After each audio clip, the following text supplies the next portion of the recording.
جو ماضی قریب کے ماہ و سال گزرے ہیں اس میں ضرب عضب اور رد الفساد کے جو مارکے ہوئے اس کے نتیجے میں یقیناً دہشت گردی پاکستان میں دم توڑ گئی، لیکن اس کے لیے عظیم قربانیاں دی گئیں، اور اس میں کوئی دو رائے نہیں کہ پوری دنیا، ہمارے دوست بھی اور مخالف بھی، ناقد بھی، اس بات پر اتفاق کرتے ہیں کہ عصر حاضر میں پاکستان وہ واحد ملک ہے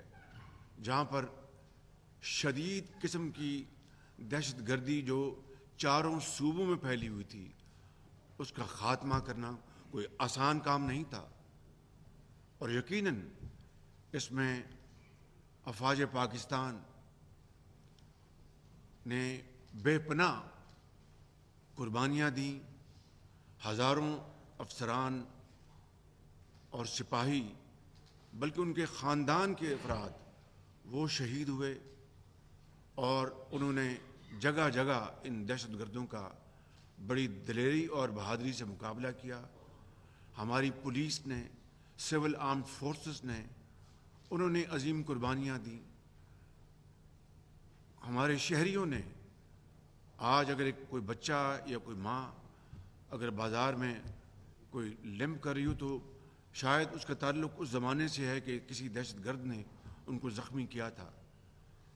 اس حد درجے کی جو صفاقی ہوئی اور جس دلیری اور بہادری سے عام شہریوں نے، سول سوسائٹی نے ان کا مقابلہ کیا، تاریخ ہمیشہ ان شہیدوں کو، ہیروز کو سنہری الفاظ میں یاد رکھے گی، اور ان قربانیوں کو کبھی بھی بھلایا نہ جا سکے گا انشاءاللہ۔